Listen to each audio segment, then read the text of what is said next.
On the 35th anniversary of that law's passage, it's important to remember many students with disabilities were turned away from school altogether. Others were put in separate classrooms, sometimes in a place as unwelcoming as a converted broom closet. Very few ever interacted with their peers without disabilities. Today, 6 million students are guaranteed a free, appropriate public education. Great advocates continue to work tirelessly on behalf of persons with disabilities. In Congress, we are so fortunate that the education committees are led by two great champions for students with disabilities, Senator Tom Harkin and Representative George Miller. As you know, Senator Harkin has dedicated much of his career to protecting the rights of people with disabilities, and he was an author of the American with Disabilities Act.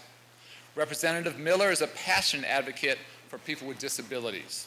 He takes a backseat to no one in his commitment to accountability for educating all students. They have been extraordinary partners to work with, and I look forward to our continued work together as we strive to reauthorize ESEA. We'll be working closely with Republicans in a bipartisan manner as well, including Senator Enzi, Senator Alexander from here in Tennessee, and Representative Klein. Both Senator Harkin and Chairman Miller have also introduced legislation to save education jobs. In this tough economy, literally hundreds of thousands of education professionals could be facing layoffs. And maybe you're one of them. Maybe it's one of your colleagues down the hall or a friend. I recently testified before Congress that we must pass emergency legislation to save education jobs and stave off an education catastrophe this fall.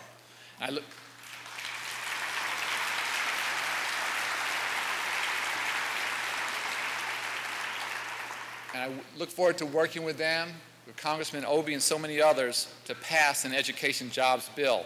Education reform and saving education jobs go hand in hand.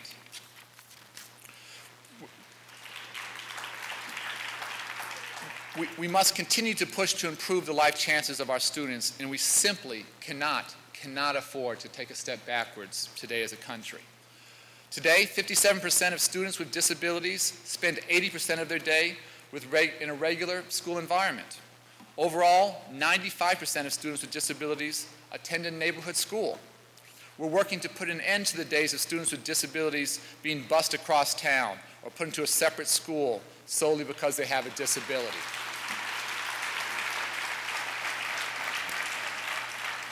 More than ever before, students with disabilities are learning alongside their peers. They're eating lunch with them. They're making art with them. They're becoming friends with them. And once they graduate, they'll be working side by side. I know that you'll be hearing from Tim Shriver on Friday. As the chairman and CEO of Special Olympics, Tim is a tireless advocate for including students with disabilities across community groups. He recounts story after story to illustrate how people with disabilities enrich the lives of all children. One story he shared with me came in an essay by a girl named Caitlin Smith from Conifer High School in Colorado. She wrote about her best friend, Kathleen. Caitlin and Kathleen met when they were paired off as partners in a physical education class. They quickly became best friends, and they do all the things that best friends do.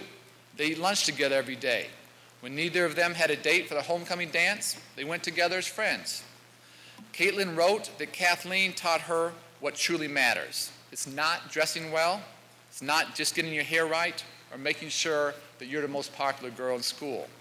In fact, when high school bullies made fun of Kathleen, her response was to look them in the eye, smile, and simply ignore them. Caitlin wrote about their friendship. Right from the moment I met her, I knew my best friend was a blessing.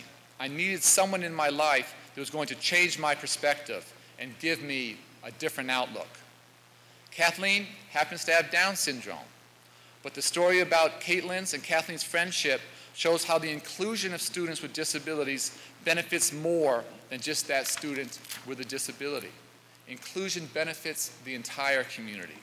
Sometimes parents